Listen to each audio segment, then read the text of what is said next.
Salam perpaduan. Saya Jeffrey Kitingan, pengurus Star Sabah dan Presiden UBF, ingin mengambil kesempatan ini untuk mengucapkan selamat Hari Malaysia yang ke-49 kepada seluruh rakyat Malaysia di Sabah atau di mana saja Anda berada. Tahu 16 hari bulan September 2012 merupakan ulang tahun Malaysia yang ke-49. Manakala 31 hari bulan Ogos sebagai Hari Kemerdekaan Sabah. Semasa pembentukan Malaysia, Sabah adalah sebuah negara yang baru dan pemimpin-pemimpin kita masih mentaktik. Kerana kita telah dimerdekakan sebelum bersedia untuk mentadbir negara dalam suasana dunia yang tidak menentu. Termasuklah Perang Dunia Kedua yang baru berlalu. Resolusi Pertubuhan Bangsa Bersatu yang mendesak semua jajahan dibebaskan dan diberi kemerdekaan serta isu keselamatan. Pemimpin-pemimpin kita yang belum berpengalaman itu telah dipujuk rayu untuk bergabung dengan negara-negara lain, yaitu Malaya, Singapura, dan Sarawak, membentuk Persekutuan Malaysia secara bersyarat. Pemimpin-pemimpin kita telah memberi kepercayaan penuh kepada pemimpin-pemimpin Malaya pada waktu itu dan terpaksa bergantung kepada pemimpin-pemimpin Malaya kerana belum bersedia untuk memimpin negara kita. Walau bagaimanapun, 2 tahun kemudian konsep Malaysia telah berubah setelah Singapura ditendang keluar daripada Malaysia dan mengakibatkan senario baru dalam Malaysia, di mana Sabah telah terdedah kepada penguasaan Malaya, yaitu Malaya telah mengambil kesempatan penuh untuk mengubah dan memanipulasikan keadaan untuk kepentingan dan agendanya. Perjanjian Malaysia termasuk Perkara 20, jaminan-jaminan yang telah diberikan telah diketepikan dan tidak dilaksanakan. Sabah telah kehilangan kedudukannya sebagai rakan kongsi sama taraf dan menjadi negeri yang dikuasai penuh oleh Malaya.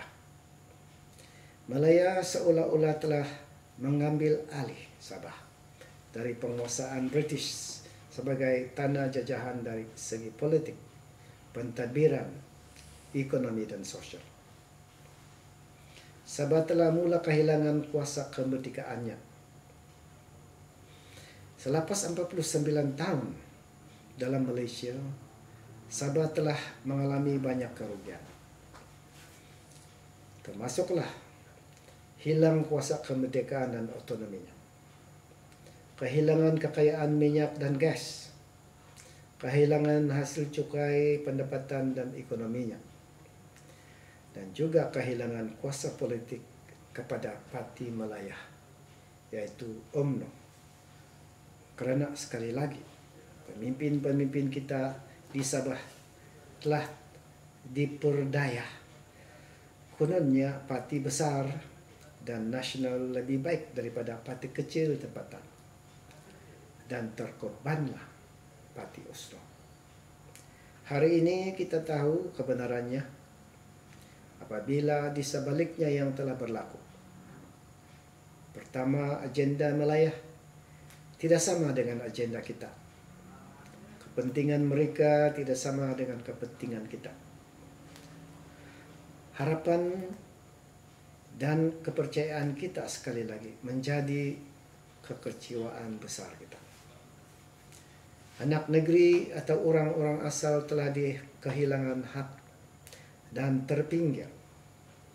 pendatang asing pula membanjiri negeri Sabah tanpa kawalan dan diberi kerakyatan serta merta secara songsa dan diberi hak mengundi, mengakibatkan rakyat Sabah kehilangan hak demokrasi untuk menentukan kuasa politiknya. Pemimpin-pemimpin politik Sabah pula kehilangan semangat juang dan menjadi sekadar boneka dan berwa Malaya. Sabah telah menjadi negeri termiskin di Malaysia kerana hasil dan pelbagai sumber kekayaan kita dirampas. Saudara dan saudari sekalian, masalah kita di Sabah bukan pula diselesaikan, malah bertambah parah. Rupa-rupanya, parti besar ini hanya memperalatkan orang Sabah untuk kepentingan politik mereka. Sekarang, Sabahan dihina menganggap Sabah sebagai fixed deposit atau simpanan tetap mereka. Di manakah maruah kita? Di manakah harga diri kita? Apabila identiti kita tidak diiktiraf dan hanya dirujuk sebagai bangsa lain-lain. Menjelang tahun 2013, Sabah akan menyambut Golden Jubilee atau Jubili Emas kewujudan Malaysia. Sabahan harus menilai kedudukan kita. Di manakah kita sekarang? Dan apa yang telah kita lalui? Serta ke manakah hala tuju kita? Sabahan harus belajar daripada sejarah. Jangan lagi kita ulangi kesilapan kita. Menjelang tahun ke-50 pembentukan Malaysia, kita harus mengambil kesempatan ini untuk menyadari 3 perkara yang penting.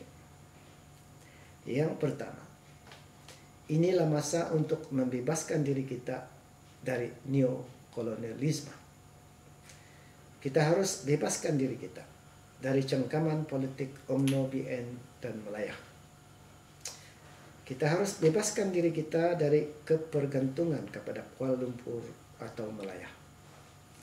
Kita harus juga bebaskan diri kita dari kemiskinan. Dan yang penting sekali, bebaskan diri kita dari belenggu kekolotan minda atau ignorance. Yang kedua, masa inilah juga untuk kita menuntut dan memulihkan hak-hak kemerdekaan dan maruah kita. Kita harus berjuang untuk mendapatkan semula kuasa otonomi kita, hak dan kuasa politik kita, hasil ekonomi dan sumber kekayaan kita termasuk minyak. Apalagi identiti kita sebagai Sabahan. Yang ketiga, masa inilah untuk kita sebagai Sabahan memulahkan era baru untuk Sabah. Memperkokohkan identiti bersama kita sebagai Sabahan, Sabah Borneo atau Borneo Utara Malaysia. Kita harus membuat keputusan untuk masa depan kita sendiri, mencorakkan sendiri pembangunan politik kita, ekonomi kita, sosial dan lain-lain, berasaskan kepada potensi-potensi negara kita. Kita harus menguasai dan mengurus politik kita sendiri. Kita harus juga menyusun semula dan mempertingkatkan pentadbiran kita demi mempercepatkan pembangunan dan kemajuan kita sesuai dengan keperluan semasa. Kita juga harus memperkenalkan dasar-dasar dan program-program sosioekonomi, pendidikan dan pembangunan yang baru. Dan keselamatan kita harus dipertingkatkan supaya lebih selamat. Saudara dan saudari sekalian, institusi-institusi yang lain juga perlu dimajukan. Saudara dan saudari sekalian, jangan kita lupa bahwa masa depan di tangan kita. Untuk mencapainya, kita harus melalui proses-proses berikut. yaitu kita bermula dengan kesadaran. Selepas itu pemahaman, dan seterusnya diikuti dengan tindakan. Maka dengan proses ini, kita bolehlah memperbaharui dan membina semula masa depan negeri kita yang baru. Dan seterusnya kita dapat menghayati dan menikmati erti kebebasan dan kemerdekaan yang sebenar. Jangan lagi kita terlalu bergantung kepada orang lain untuk memimpin dan mengurus negeri kita. Karena kini kita sudah dewasa dalam politik. Kita harus bersatu dan bertanggung jawab. Kalau bukan kita, siapa lagi? Kalau bukan sekarang, bila lagi? Ini kalilah. Sekian. Selamat menyambut Hari Malaysia.